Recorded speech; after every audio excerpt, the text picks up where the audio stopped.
Superstitions and spiritual beliefs shape the lives of the Vietnamese people. Mirrors are often placed at doorways to ward off spirits, for it is believed that ghosts fear their own reflection. Breaking dishes is seen as a bad omen, as it could invite misfortune into a home. Tonight, we journey into the shadows of Vietnam's past. We leave behind the bright lights of its cities and step into the breaking dish where legends whisper and spirits roam. Oh, and if you haven't yet, please consider subscribing to the channel if you are interested in more of these kind of documentaries. Welcome to The Glimpse. Before we dive into the various ghosts of Vietnam, it is important to recognize that the belief in spirits and the supernatural is not unique to this country. Many nations in Asia share similar ghostly legends. For example, in Vietnam, the spirit of a woman who died tragically and returns to haunt the living is called Ma Nu, which closely resembles Japan's Onryo, a vengeful ghost of a person who suffered a violent death. Another one is Ma Doi, Vietnam's version of the wandering hungry ghost, which is almost identical to China's Igui, the Japanese Gaki, and the spirits venerated during the Hungry Ghost Festival. However, Vietnam has its own unique spectral lore, spirits shaped by its history, culture, and beliefs. And one of the most infamous haunted locations in Vietnam is the Pren Pass in Dalat. Dalat, a city nestled in the cool highlands, is known for its misty hills, French colonial villas, and serene lakes. It is a place that has long been associated with ghost stories, none of which are as chilling as that of the abandoned mansion at the Pren Pass. This eerie house stands along the winding road, abandoned for decades, and locals have long whispered about its curse. Some say it was once a French colonial estate, abandoned after the war, while others claim it was the site of a brutal crime. Visitors report hearing faint whispers, seeing shadowy figures moving behind shattered windows, and even feeling an unseen force pushing them away. Taxi drivers refuse to go near it after dark, their nerves too frazzled by the unsettling atmosphere. No matter the origin of the legends, one thing is clear: no one lingers long at the haunted house of Pren Pass. Ong Ba Bai, the boogeyman of Vietnam. Every culture has its own version of the boogeyman, and Vietnam is no exception. Parents warn their children about Ong Ba Bai, a terrifying old man who carries a sack and kidnaps misbehaving children. His name means, 3 bags old man, referring to the 3 bags he carries, each said to contain a stolen child. Whether real or just a cautionary tale, one thing is certain: when night falls and the streets grow quiet, Vietnamese children know to stay close to home, or risk disappearing forever. Ma Rung, the spirits of the forests. Deep within Vietnam's dense forests, a terrifying presence lurks, the Ma Rung, spirits of those who perished in the wilderness, often through violent or mysterious deaths. These spirits are said to guard the forests, their power and malevolence growing stronger in the isolated corners where sunlight barely reaches. The Ma Rung are notorious for their ability to shapeshift, appearing as beautiful women to lure unsuspecting travelers deeper into the woods. Their sweet, melodic voices trick wanderers into following them, only to get lost in a never-ending maze of trees. Once lost, the spirits use their enchantments to mislead their victims further, causing them to lose their way entirely. Those unfortunate enough to encounter the Ma Rung are often driven mad, hearing whispers or seeing shadows in the trees. Some claim to hear their own names being called, or even feel a cold breath on their necks. Travelers who disappear are said to be taken by these spirits, their fate sealed in the forest's depths. To protect themselves, locals offer small gifts or prayers at the forest's edge, hoping to appease the Ma Rung. These spirits are a haunting reminder of the power and mystery of Vietnam's natural world, where the boundary between the living and the dead is thinner than we realize. The ghosts of Hanoi's Old Quarter. Hanoi, Vietnam's capital, is an ancient city of winding alleyways and crumbling colonial-era buildings. The Old Quarter is especially rich with stories of spirits. Among its many legends, there is one that haunts the narrow, cobbled streets, the tale of the ghostly merchant who still walks the paths of the city, calling out to passers-by with promises of wealth, only to disappear when they approach. This spirit is said to be the restless soul of a merchant who lost his life in a tragic accident in the 1800s. Locals claim that the presence of this spirit is most felt at dusk, when the lanterns glow and the streets are less crowded. Anyone who has ventured too close to the merchant's alleged haunt has reported a feeling of being watched, as though a presence is following them, waiting for the right moment to strike. The Ghosts of Saigon. Ho Chi Minh City, known by its former name, Saigon, is a modern metropolis brimming with life. Yet, beneath the towering office buildings and bustling markets, the city carries with it the weight of the past. One of the more curious spirits said to haunt Saigon is that of the Floating Lady, a pale woman who drifts through the busy streets of District 1 at night, always seen near the older French colonial buildings. Some claim she is the ghost of a French woman who committed suicide after losing her lover during the war. Others say she is a spirit from the time of the Khmer Empire, appearing to those who have a deep connection to the land's ancient history. The Haunted Island, Con Dao. Perhaps one of the most haunted places in Vietnam is Con Dao Island, a place that holds a tragic history. Once home to a brutal French colonial prison, thousands of prisoners suffered and died here, their spirits lingering in the shadows of the island's dense jungles and decaying prison cells. Today, Con Dao is a popular tourist destination, but many visitors report hearing the chains of the fallen prisoners rattling in the night. Some have even claimed to see ghostly apparitions roaming the prison grounds or floating in the nearby waters, their mournful cries carried by the wind. As we conclude our journey through Vietnam's haunted past, it's clear that the spirits here are not confined to legend. They walk among the living, shaping everyday life with their presence. In Vietnam, the boundaries between the living and the dead are blurred, and the supernatural plays an integral role in daily routines and customs. One of the most chilling aspects of Vietnamese superstition is the belief in the hour of the ghost. Between midnight and 3 a.m., it's believed that spirits are most active, roaming the earth and seeking retribution. This is why many people avoid traveling at night, and why elderly relatives caution children to stay indoors. Trimming nails or sweeping at night is considered bad luck, as these actions are thought to attract evil spirits. The fear of the dead doesn't end at night. In Vietnam, pregnant women are discouraged from attending funerals, as it's believed that the sorrow of the ceremony could affect their unborn child or even invite spirits to enter their body. When a loved one dies, families often perform a spirit-cleansing ritual to prevent the deceased soul from lingering and causing illness or misfortune to the living. The color black is strongly associated with death and misfortune, and it's avoided during celebrations like weddings, while red is considered a lucky, prosperous color. The number 4 is similarly avoided, as it sounds like the word for death, and many buildings skip the 4th floor entirely. Another deeply ingrained superstition involves the belief that the dead continue to influence the living, particularly during Tet, the Vietnamese Lunar New Year. If the ritual honoring ancestors isn't performed correctly, it is thought to invite misfortune throughout the year.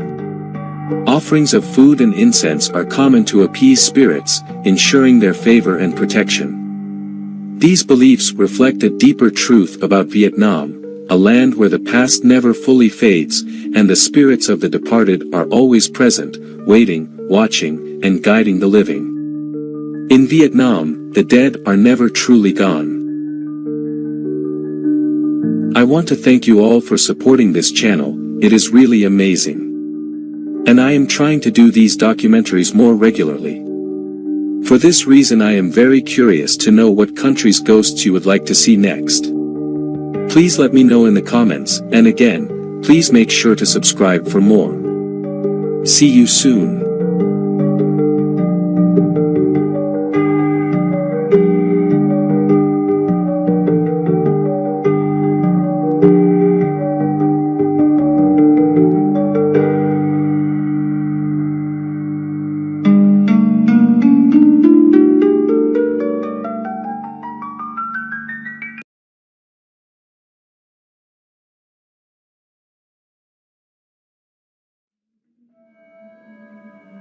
The affluent London borough of Mayfair has long been associated with grand hotels and gourmet restaurants, but hidden amongst the art galleries and international embassies sits an innocuous Georgian property that was once known as one of London's most haunted houses. What was the nameless horror of Berkeley Square?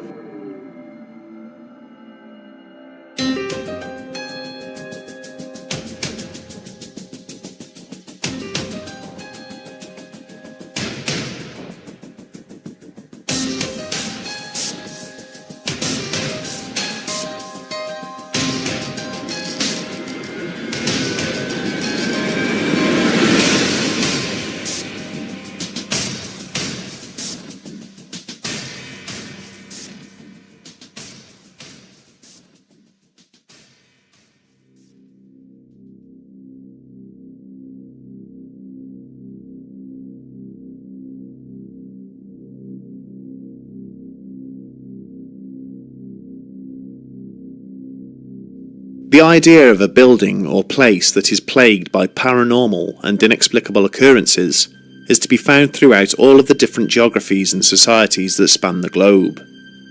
From the ghostly forests of Mount Fuji in Japan, to the horrifying deaths at Australia's Monte Cristo homestead, and the Myrtles plantation haunting in Louisiana, all cultures throughout the ages feature at least one site deemed hostile and harmful to those electing to venture inside. We have already featured some of these cases, including the mysterious happenings at Borley Rectory and Celle Neues Rathaus. The events that took place at number 50 Berkeley Square are just as disturbing, and much like the incidents witnessed at the aforementioned properties, just as impossible to resolve using conventional explanation. Throughout the 19th century, the house would claim the lives of at least 4 of its inhabitants, as well as a number of other lives that have not been officially verified. The story of vengeful spirits, arcane rituals and demonic entities populated the pages of London's newspapers, attracting both paranormal investigators and foolhardy thrill seekers. The property itself resembled any other traditional townhouse, until the tragic demise of one of its residents in 1789. A young lady by the name of Adeline was found dead on the pavement outside. She had either fallen or was pushed from the second-floor bedroom window, possibly whilst attempting to escape the abuses of her overbearing uncle. Soon after, the local constabulary began receiving reports of a female figure desperately clinging to the same window ledge before screaming and disappearing into thin air. Subsequent residents encountered a spectral female figure walking the corridors. Another ghost of a young girl, murdered by her nanny, was also reported. Furniture moved of its own accord, and strange smells emanated from upstairs. One former Prime Minister, George Canning, purchased the address in 1800. In his diaries, he made reference to hearing unexplained sounds and loud bangs whilst living in the property. Following Canning's death in 1827, the house was rented out by the new owner, Elizabeth Curzon. Bizarre rumours circulated throughout high society in relation to one of her lodgers, Thomas Myers. The dysfunctional son of a Tory MP, Myers moved into the address with his bride-to-be. When she jilted him at the altar, Myers became a recluse, never seen outside save to open the door for his servant. Unable to tolerate the rejection, Myers took to sleeping in the daytime and was only glimpsed moving around by candlelight during the hours of darkness. He could be heard shouting and making strange noises at night by his neighbours, and the rumour began that he was using the cellar to dabble in the occult, attempting to win back his fiancée. The cellar features in the story of another lodger, Mr. Dupree. It is alleged that Dupree's brother was mentally unstable and was imprisoned in the lower floors rather than being committed to a local institution. He remained cut off from society until his eventual death, fed meals via a hole cut into the cellar door. But as disturbing as these torrid tales are, they are trifling compared to the property's most notorious house guest, a sinister entity that became known as the Nameless Horror of Berkeley Square. The first incident attributed to this murderous creature occurred in 1840. A 20-year-old student named Robert Warboys was drinking at a tavern in the neighbouring borough of Holborn when the subject of the infamous townhouse was discussed. It's unclear if it was morbid curiosity or some form of drunken dare that spurred Warboys to act, but he subsequently arrived at the front door of 50 Berkeley Square in an intoxicated state, demanding to spend the night inside. Through a combination of sheer personality and financial incentive, the drunken Warboys overcame the reluctant landlord's protests, but was only permitted to sleep in the second-floor bedroom under two strict conditions. The first was that he remain armed at all times, with a pistol that was thrust into his hands. The second was that if he saw anything unusual, he was to pull a cord hanging beside the bed. This was connected to a bell that would summon assistance. Accepting these terms, he headed to the upper floors and settled in for the night. An hour passed before the deathly silence of the house was broken by the frantic ringing of the bell, immediately followed by the deafening report of a pistol shot. It took seconds for the landlord to sprint up the stairs, where he found Warboys in an incomprehensible condition. The traumatised youth was backed into a corner, the empty pistol still raised in self-defence. There was a hole in a nearby wall where the shot had impacted, but the landlord could see no one else inside the room. Despite repeated efforts, Warboys was unable to explain what had occurred, and after a short time, he rushed from the house into the darkness of the night. More than 30 years would pass before another soul dared to sleep in the upstairs room, with similarly horrifying results.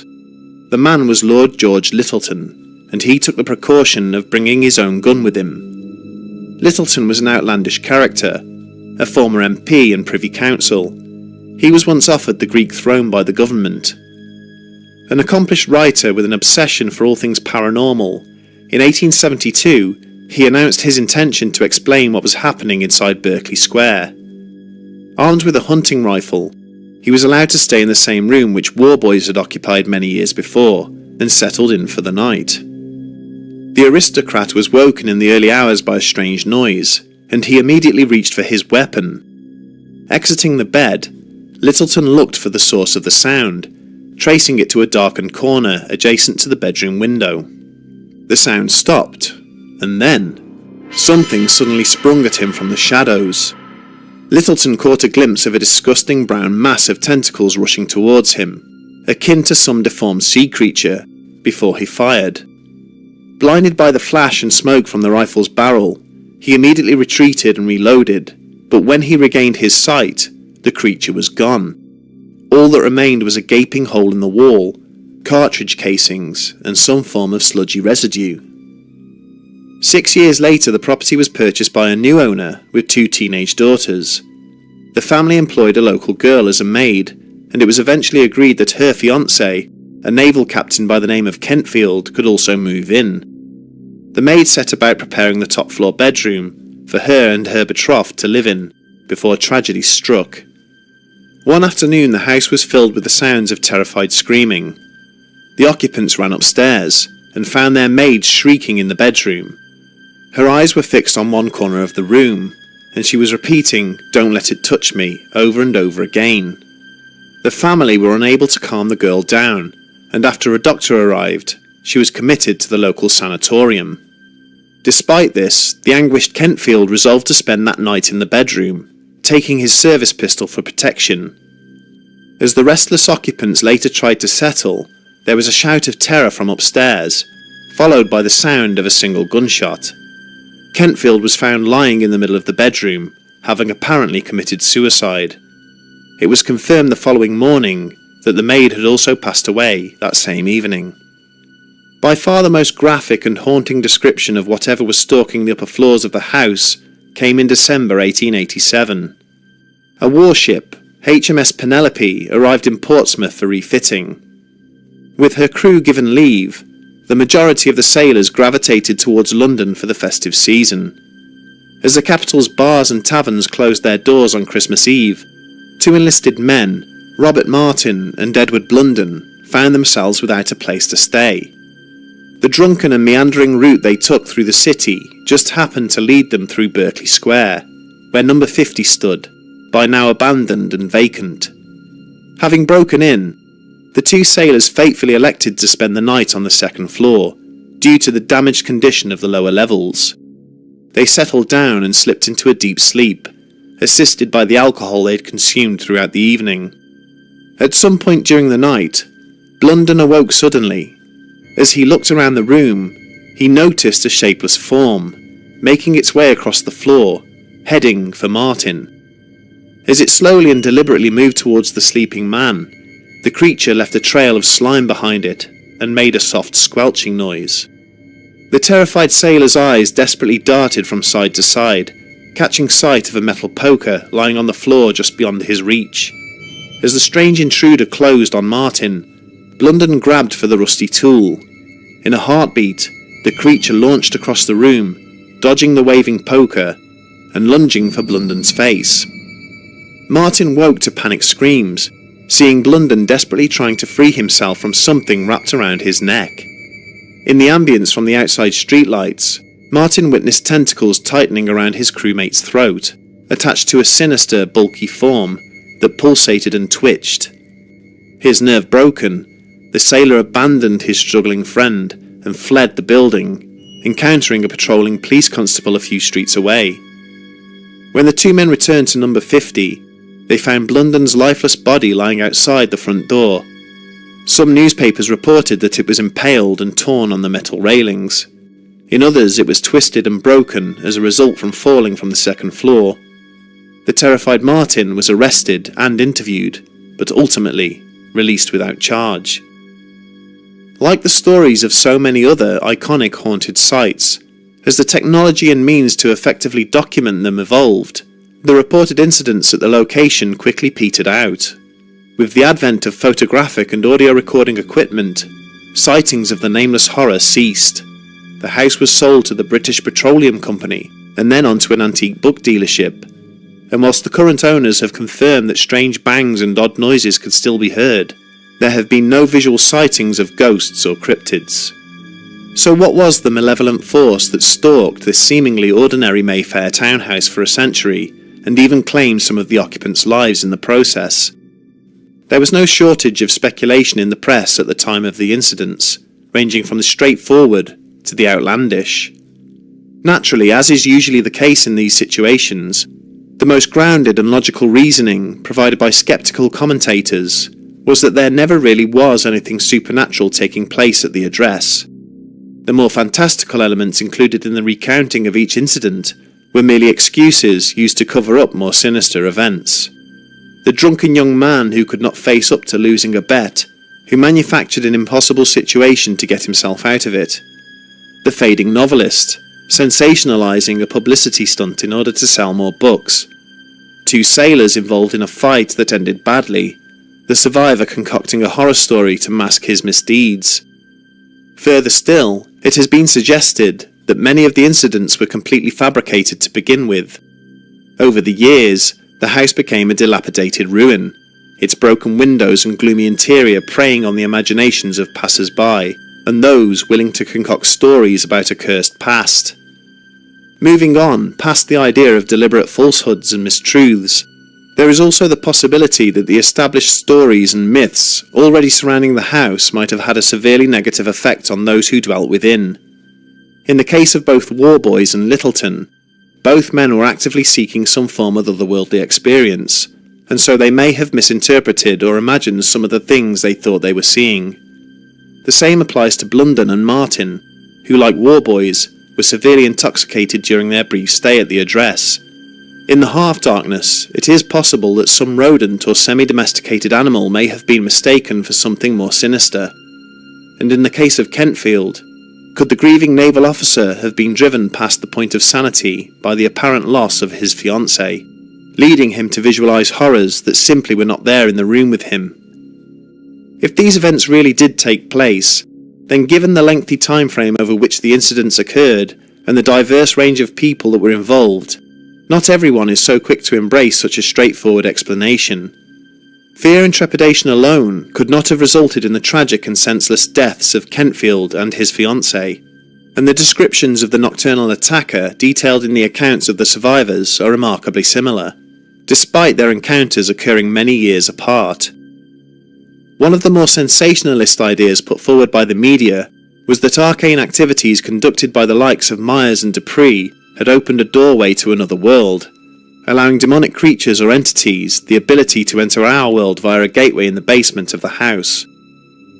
It would be another 50 years before author H.P. Lovecraft would first describe the demonic being Cthulhu in his works, and the Berkeley Square entity bears an uncanny resemblance to the ancient European myths and writings he would use to describe his creation. The fact that people from different levels of the social hierarchy were involved in such identical occurrences further minimises the possibility of collusion or deceit. How could it be that the description of the beast offered by Littleton, a former government minister and member of the aristocracy, could be so similar to that of two drunken working-class sailors, conscripted off the streets to fight for their country?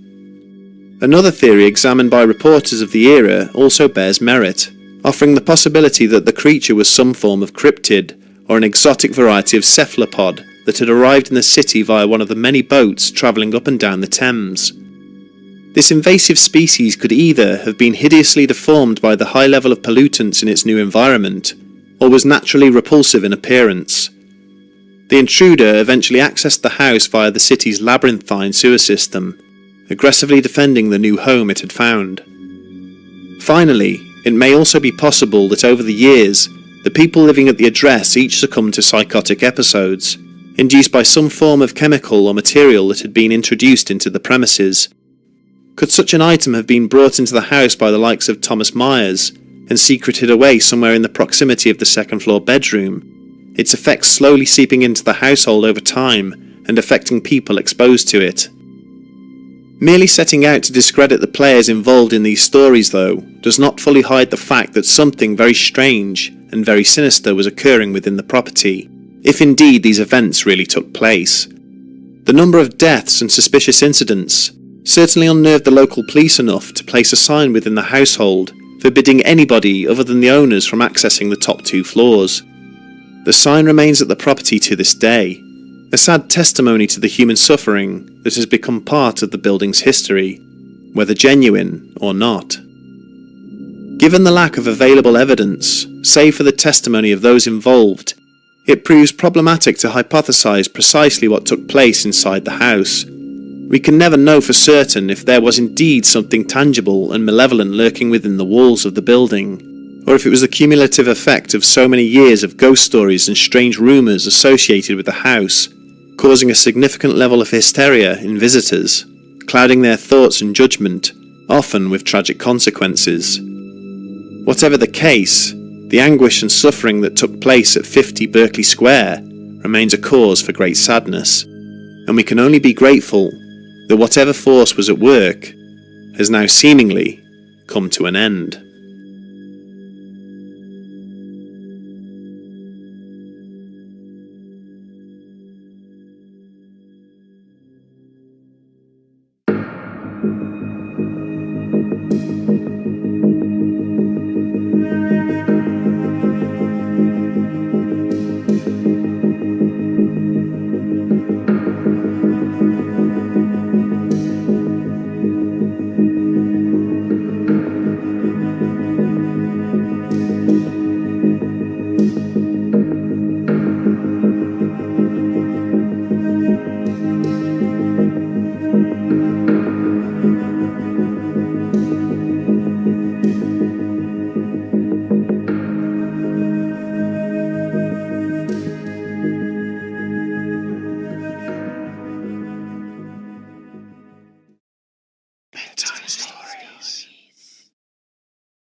During the 1980s, A Nightmare on Elm Street first introduced audiences to the iconic horror character Freddy Krueger.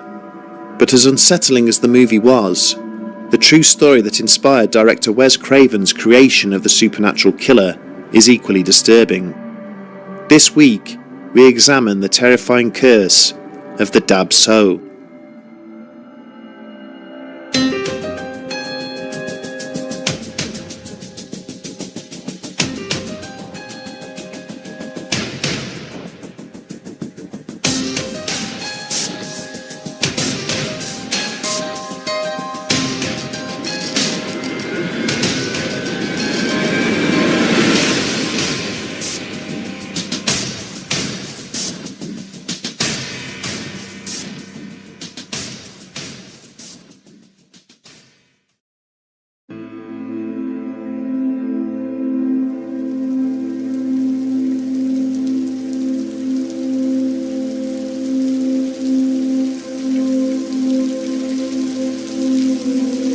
As a blanket of heavy rainfall continued to roll in over the San Francisco Bay Area, the duty night detective for the Oakland Police Department sought shelter in a shop doorway. It was December of 1981, and in addition to the unrelenting downpour, it was also the coldest month of the year. Cursing under his breath whilst he shook the water from the sleeves of his now saturated overcoat, he watched impassively as a couple of EMTs removed the body of the deceased from the apartment block on the opposite side of the street. The case was as unwelcome to him as it was inexplicable. Homicides and robberies were continuing to rise in the city at large as a flood of crack cocaine flowed into the streets of San Francisco. And now, he was also saddled with investigating the mysterious death of Mr. Pang. An unassuming factory worker with no criminal record or known medical issues, the 35-year-old Laotian migrant had passed away suddenly in his sleep without warning or explanation. With no apparent signs of injury or trauma, the only evidence as to how the deceased had met his end was provided by Mrs. Pang, who had been with him when he died. The woman was understandably traumatized by what had just occurred, but had managed to relate the incident using broken English. She had been awoken from a deep and restful sleep by the violent movements of her husband as he convulsed erratically beside her. The dead man's widow explained that when she turned over to investigate, he had appeared to be struggling in his sleep, as if trying to haul himself up off the bed into a seated position. He then began to lash out with his arms, seemingly in an attempt to fight off an unseen attacker. Her desperate efforts to rouse him had failed, with his frantic and violent actions continuing, despite the fact he still seemed to be fully asleep and completely unaware of her intervention. Whilst she watched helplessly, his wild movements suddenly ceased, and her husband let out an anguished cry before going completely limp. He was declared dead as soon as the ambulance had arrived. With the body now on its way to the morgue for further examination, and the bereaved wife being comforted by members of the local community, there was little more to be done. As the police officer stepped back out into the rain and headed for his car, he found himself irritated by two details of the investigation that he knew would make the case a difficult one for him to file. The first was the revelation that this was the 18th seemingly healthy member of the Hmong community to die in identical circumstances that year alone, and the second was the unshakable insistence of the man's wife that he had been killed in his sleep by a vengeful spirit, one that had pursued him halfway across the globe. In 1959, the already troubled kingdom of Laos became the scene of a bloody and brutal civil conflict between an emerging socialist undercurrent and the ruling royalist government. When the populist forces embraced communist ideals, the ongoing war in neighbouring Vietnam subsequently spilled across the borders and into the tiny country. In the face of advancing North Vietnamese armies, and assisted by covert CIA military assets who were desperate to see the takeover fail, the Hmong sided with the Laotian government forces. It was a decision they would come to regret. By 1975, public unrest in the United States had led to the complete withdrawal of American forces from the Vietnamese theatre of war, leaving the Hmong at the mercy of the victorious communists. The Laotian royal family would eventually perish in the nightmarish prison camps that they were thrown into, and huge swaths of the ethnic Hmong population would be massacred accused of being puppets and lackeys of the defeated Americans. Those that were able to flee headed for the border with Thailand, with 50,000 Hmong eventually finding their way to the United States, where they were granted asylum. It was then that these strange deaths started to occur. Throughout the 1970s and 80s, increasing numbers of Hmong migrants who had settled in America started to violently panic in their sleep and then suddenly pass away. In all, over 100 of their number would perish in this manner, with no obvious indication or reason why. For over a decade, the authorities remained baffled by what was happening, until the stories of the survivors began to emerge. Wang Qiong was amongst the first 1,000 migrants to reach the safety of America, and one of a significant number who had settled in Chicago. Shortly after his arrival, he was asleep in bed one night when he sensed another presence in the room near to where he was lying. It was then that he became aware of a tall, pale-skinned woman watching him intently from the end of his bed. Qiong found that he was unable to move, and was forced to watch with growing horror as the slender figure slowly climbed up onto the bed, and then deliberately lowered her body onto his, crushing his chest. As the stranger stared angry and unblinking down into his terrified eyes, he felt his breathing start to become restricted and laboured. When Qiong tried to cry out for help, he found he could not even open his mouth, unable to do anything other than stare at the hateful female features that hovered mere inches above his face. Whenever he tried to shift his body to one side in order to relieve the relentless pressure that weighed down on his lungs, the female intruder would match the movement, continuing to press down hard onto his torso. For the next 15 minutes, unable to move to any real extent or cry out for help, Qiong could feel his life slowly ebbing away. His vision became blurred, and his breathing gradually slowed, with darkness starting to envelop him. Throughout this, his attacker wore a mixed expression of condemnation and hostility, neither moving nor speaking.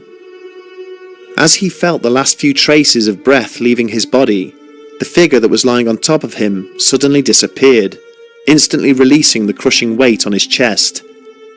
He fell sideways out of bed, clawing desperately at his throat and sucking down huge lungfuls of oxygen. As his eyes darted nervously around his bedroom, the young man could see no trace of the woman. Only the memory of her hate-filled eyes remained. As he sat gasping for air on the floor, Qiong realised that he had just been paid a visit by the Dab So. Also known as the Night Hag, the So was one of a number of horrific monsters that populated the culture and folklore of the Far East. Others included the Mananangau, a form of winged vampire that sought out pregnant victims, using its long tongue to suck the blood from their unborn babies. There was also the gruesome Pain and Gallon, a cannibalistic entity that took the form of a beautiful woman by day, but whose head separated from her body at night and floated across the field searching for prey, its entrails and spinal column dragging along behind it. The So was a similarly nocturnal creature, dwelling underground or in mountain caves by day and roaming the countryside during the hours of darkness. It would sneak into residences and suffocate unsuspecting humans, stealing their souls as they died. Protection from these creatures could be achieved in the form of sacrifices and offerings to a family's departed ancestors, who would reward these acts of remembrance by watching over and protecting their loved ones. Descriptions of the Dab So varied from survivor to survivor, suggesting that it possessed the ability to use its victims' fears and anxieties against them. In some cases it was only a shadowy outline, in others a fully defined person. Sometimes it would be clothed, on other occasions naked. The only common feature was that the entity always manifested as female in appearance, ranging in age from a young girl to an elderly woman. The attacks were not restricted to the United States, seeming to occur wherever the Laotian refugees had settled. There were further cases of deaths attributed to the Dab So within Hmong settlements in Thailand and Singapore, where records show that over 230 fit and healthy males died painfully and unexpectedly in their sleep, during the same time frame as the deaths in America. The stories related by the handful of victims who had managed to survive the encounters sent shockwaves throughout the rest of their community. There were cases of young Hmong men not sleeping for an entire week, using coffee and drugs to stay awake beyond the point of exhaustion, for fear of being murdered as they slept. Then gradually, the number of deaths began to fall, and by the start of the 1990s, there were no more incidents attributed to the Sow. So are we to believe that the tragic deaths of over 100 American residents during the early 1980s were caused by a malevolent paranormal or supernatural entity that had followed them to their new home on the other side of the world? It's an argument that perhaps unsurprisingly failed to convince the US authorities, who attributed the Hmong deaths to a slew of other medical and societal factors. The cases were classified in official reports as sudden unexpected nocturnal death syndrome, or SUNDS for short. A number of frequently occurring features were identified from examining the SUNDS cases as a whole. With only one solitary exception, the victims were all male. They were middle-aged, averaging somewhere between 33 and 34 years old. They had also died within the first 17 months of their arrival in the United States, and whilst an exact cause of death would prove impossible to pin down, a closer examination of the bodies did manage to highlight shared symptoms in at least some of the cases. Chicago pathologist Dr. Frederick Eckner reported that in 17 of the 18 bodies that he had been asked to investigate, small defects were present within the tiny fibres that carried the electrical impulses from the brain to the heart. These fibres were found to be frayed and curled, much like a fuse that had been overloaded and burnt out. He hypothesized that the hearts of the dead men had suddenly stopped working because of an immediate and wholly unexpected electrical discharge, the type of discharge created by the body's nervous system in times of extreme stress and anxiety. In short, while sleeping at night, the victims appeared to have been killed by their own nightmares. Other theories that were brought forward seized upon the high levels of depression that were present in the Hmong community. In addition to the anticipated stresses and strains of the panicked flight from Laos, many of the migrants also admitted to possessing an unhealthy degree of survivor guilt, feeling as if they had abandoned their friends and families to die at the hands of the victorious communist authorities. The way that American society treated the newcomers did little to help their fragile mental health. The Hmong were often mistaken for either Vietnamese or Korean nationals by their new neighbours, which resulted in verbal and physical abuse. The American people were understandably exhausted and outraged by 20 years of bloody conflict in the Far East. There were many cases of aggression and violence towards the migrants, which was particularly sad, given that so many ethnic Hmong soldiers had died fighting against the communists. Increased levels of stress can sometimes cause significant sleep deprivation, and one possible side effect of this is a disorder known as sleep paralysis. This is exceptionally common, believed to affect up to 50% of adults at some point during their lives. During a paralysis episode, as the body is on the verge of falling asleep or about to wake, the subject temporarily enters a state where they believe they are conscious but cannot move. This can sometimes lead to hallucinations, with visions of intruders or strange demonic entities often reported by those who have experienced it. However, it is not usually fatal. Could the overwhelming stresses of integrating into a new culture and the observed defects in the nerve fibres have combined to turn this usually terrifying but harmless disorder into a deadly condition? It's an interesting question. There is also the possibility that the nervous and immune systems of the Hmong could simply not adapt to the pollution-heavy environment they now found themselves living in. In their Laotian homeland, they had lived off a natural and healthy diet.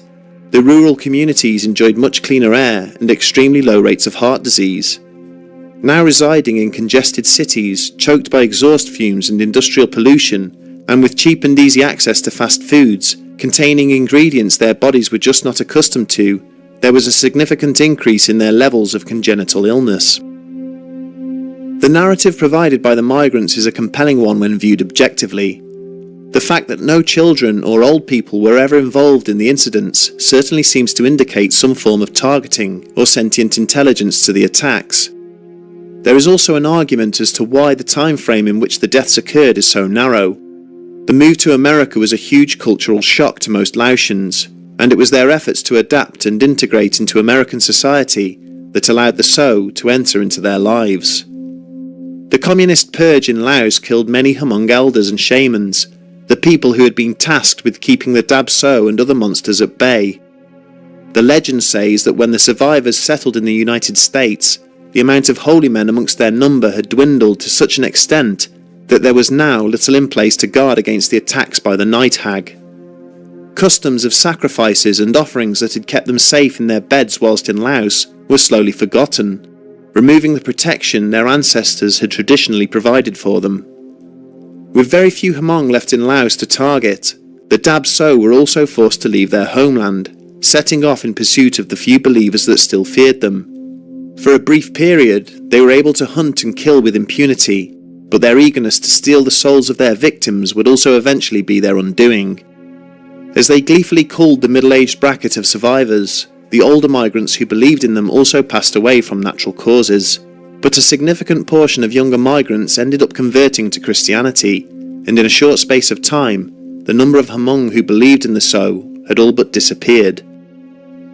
Scientists and doctors who have examined sons have never been able to conclusively diagnose the exact reason why the nervous system of the victims failed, but from the observations of Dr. Eckner, it seems apparent that the cause was psychological, rather than any kind of external factor, possibly related to a form of sleep paralysis.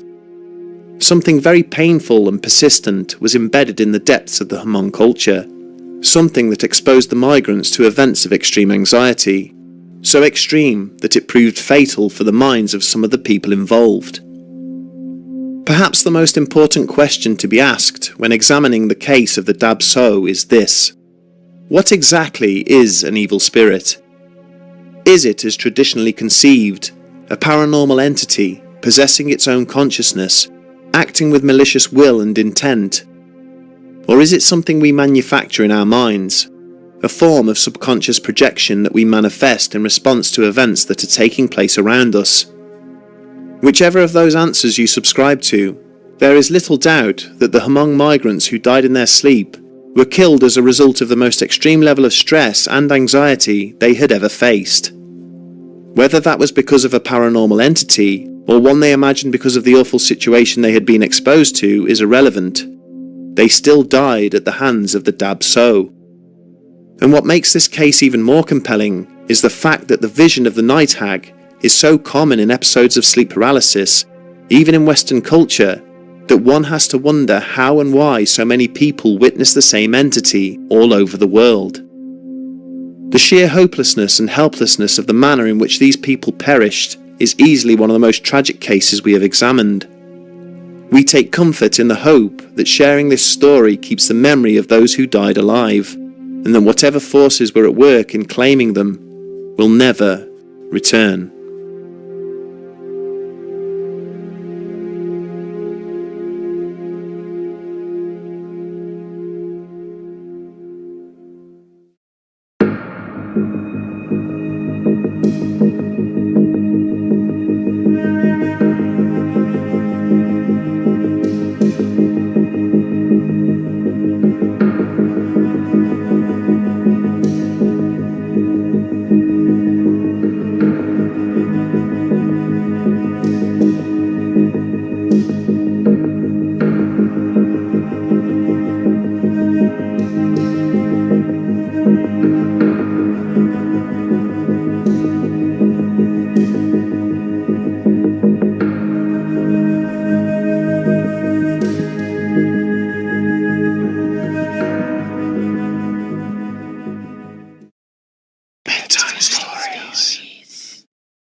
After a string of deaths at a remote beauty spot in Queensland, Australia, many people began to wonder if the area was cursed.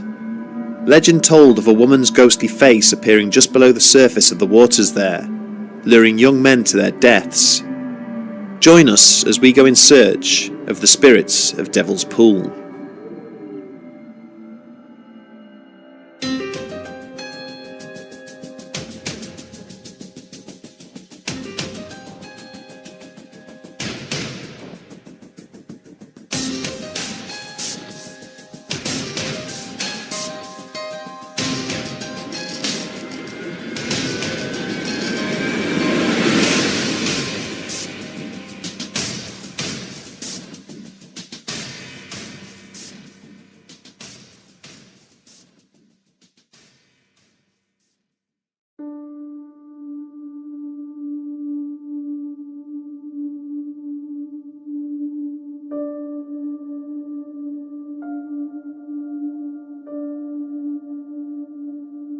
The small town of Babinda, situated 40 miles to the south of Cairns, is notable for two things.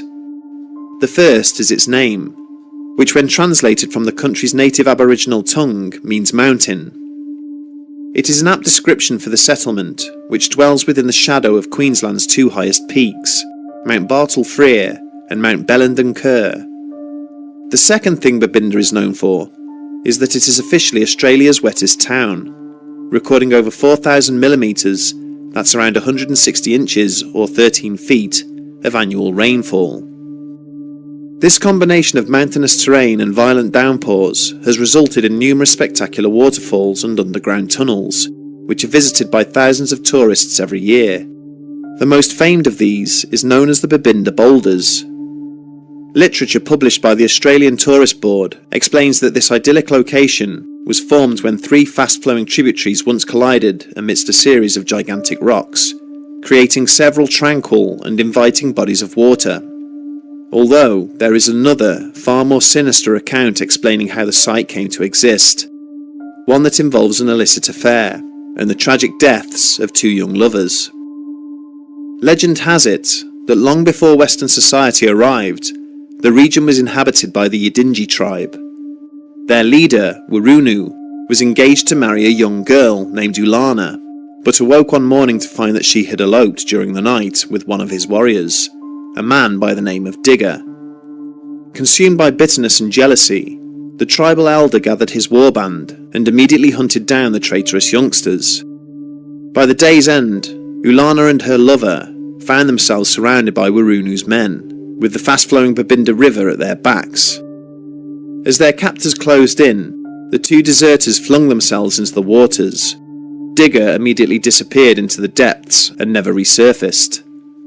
As soon as Ulana realised that her lover had perished, it is said that her grief-stricken screams echoed around the valley, smashing boulders to pieces and turning the waters into a raging torrent. She vanished in the whitewater shortly thereafter. In the aftermath of Ulana's disappearance, the menfolk of the Yidinji tribe began to die whenever they ventured near the water. Once brave warriors were reduced to snivelling wrecks, claiming to have seen Ulana's face under the surface, her cold dead hands dragging their companions into the depths in retribution for the loss of her lover. In time, the legend would fade, but the deaths of the visitors to the area would not. Over the last century, the same waters have claimed more than 20 lives. Some believe the spot is cursed, that it exudes an almost supernatural allure, that the spirit of Ulana entices young men into the waters only for them to drown with an uncanny ferocity. It is for this reason that the area is known to the locals as Devil's Pool. The first recorded fatality at the pools occurred on the 10th of June 1933, when a local man by the name of Winterbottom was dragged into a whirlpool at the bottom of one of the Babinda waterfalls. The Cairns Post chronicled the fruitless efforts of the authorities to find his missing body, theorising that it must have been sucked down and lodged somewhere in one of the many tunnels and crevices that lurked within the depths. The same newspaper name-checks Babinda once again in November of 1940, when it related the case of John Dominic English. John was an 8-year-old child who was seemingly yanked down under the water and drowned, despite the frantic efforts of his parents and others nearby to save him. The only mercy in the child's death was that his body was not lost to the haunting darkness below. For the last decade at least, swimming and other activities of any kind have been officially banned because of the worrying loss of life. The official viewing platforms and the pathways leading to and from them are now securely fenced off. Mounted upon the centre of the main viewing platform, there is a modest memorial plaque with a brief but moving inscription: "He came for a visit and stayed forever." This is dedicated to 24-year-old Pete McGann, who was tragically killed there on the 22nd of June 1979. Pete was visiting the Babinda pools with some friends, and a number of them had decided to climb through the rock formations that led to the top of the waterfalls. As the group slowly progressed along the rock face, Pete spotted a small hole in between some nearby rocks. He shouted for his friends to watch him, and then jumped out across the tiny gap. Unfortunately, he never made it to the other side. As his companions watched, his body suddenly lost all forward momentum mid-jump and immediately plummeted straight down into the narrow breach beneath him. Pete did not even have time to cry out as his body disappeared from view, plunging down into the foaming waters below. The alarm was quickly raised, and local rescue workers and paramedics were called. A number of tentative initial dives were made into the water to try and find Pete's body, but the swirling and surging currents made any meaningful attempt impossible. It would be a further 6 weeks before divers, in possession of sufficient equipment and training, could descend into the depths and retrieve the young man's remains. The plaque was still clearly on display almost 30 years later. On the sunny morning of the 30th of November 2008, a group of 4 young men arrived at the Babinda pools, seeking a day of rest and relaxation. Amongst their number was a 23-year-old Tasmanian native named James Bennett. James was a sub-lieutenant in the Australian Navy and had been stationed aboard one of their minesweepers, HMAS Norman. Having parked their cars, James and his friends walked onto the site and noticed a couple of local children swimming out on the far edge of the pools. Despite the safety rails and warning notices that had long been in place, the men disregarded them, taking the sight of the children playing in the water as an indication that it was also safe for them to venture in. The group jumped over the barriers and started to pick their way along several narrow pathways between the looming granite boulders before they came across a beautiful pool underneath a viewing platform. Within minutes, they had all undressed and plunged into the deep blue water, swimming around and splashing one another. This went on for about 10 minutes, when James Bennett suddenly threw his arms up into the air and cried out in shock, before disappearing straight under the water. He had been pulled vertically downwards in the space of a heartbeat, as if taken hold of by a strong and powerful grip. The other 3 men initially thought he was messing around, but this passing amusement soon turned to horror, as a pair of hands emerged for just a moment, thrashing around in a desperate bid to find something to hold on to. They could now clearly see James's outline, struggling and writhing just beneath the water. He was suspended only a few feet down, but was seemingly unable to swim up and breach the surface despite frantic efforts to do so. The others immediately jumped out of the water, ripping branches from nearby trees and plunging them down where they had last seen their struggling friend, but it was no use. James had now disappeared into the darkness. Other deaths at the beauty spot have been equally disturbing. In one reported case, a young couple was visiting the site on the day of a heavy rainstorm. They were on one of the lower walkways and had asked one of the volunteer lifeguards to take a picture of them standing together. He had barely done so when a sudden surge of storm flow rose up and sliced across the decking they were all standing on. As both tourists were swept out into the surging waters, the lifeguard immediately discarded their camera and jumped in after them. He was able to save the woman, but her boyfriend never resurfaced, dragged down into the whirlpool they had been swept into. Storm flooding has accounted for many other victims in the area, with a visiting Korean tourist killed there as late as 2018. Another infamous story describes what happened to a schoolboy from a neighbouring district when his class came to visit for the day.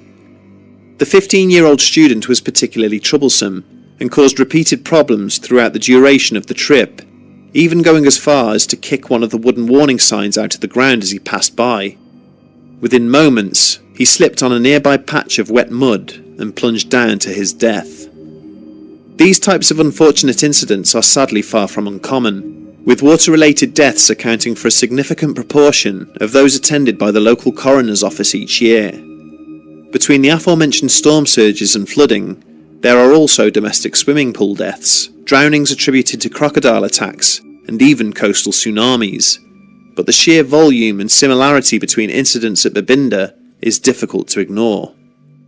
For the witnesses who have been present during these occurrences, and sometimes even for the grieving families of the victims, there is a sinister vibe to what has taken place, as if there is something that operates outside the established laws of nature, which seems to haunt the site.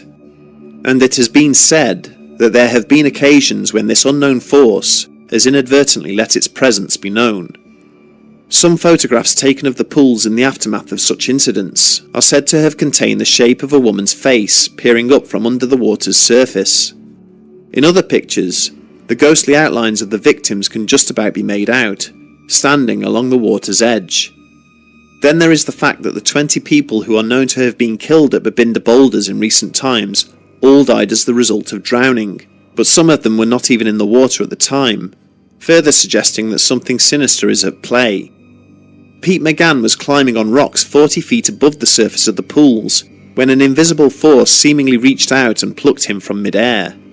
The visiting couple swept off the viewing platform, and the unruly teenager who kicked the sign were also propelled over and down into the pools by circumstances far beyond their control. The bodies of those who have drowned also seem to take an excessively long time to be found and recovered, as if they have been hidden away from those trying to locate them. Divers entering the Babinda pools in search of the deceased have reported decidedly unusual experiences. One rescue worker related how one underwater search lasted 5 weeks. When they finally located the body of the young swimmer, they were unable to free him. It was as if the same unseen force that had pulled the body down and jammed it against the rocks in the first place was now refusing to relinquish it, exerting a crushing pressure on both the corpse and the men working to free it. The divers had hacked at the wooden timbers and rocks that held the body in place for 2 days, but to no avail. It was only as they had been wearily suiting up and preparing to re-enter the water on the 3rd day that the cadaver had astonishingly appeared on the water's surface by itself. It seemed that whatever power had been withholding it from them had finally tired of its efforts. Other bodies have been found spinning wildly around in underwater circles, as if pulled by an invisible pair of hands. Local residents and shopkeepers are happy enough to recount the stories of Ulana's ghosts to the curious backpackers and tourists who visit the area, but they have far more grounded beliefs about how the victims all met their end. The entire region sits atop a honeycomb of volcanic tunnels and tubes that were carved out by historic lava flow. These go hand in hand with underwater currents and riptides that can suddenly materialize and subside again without warning. Bodies which disappear into the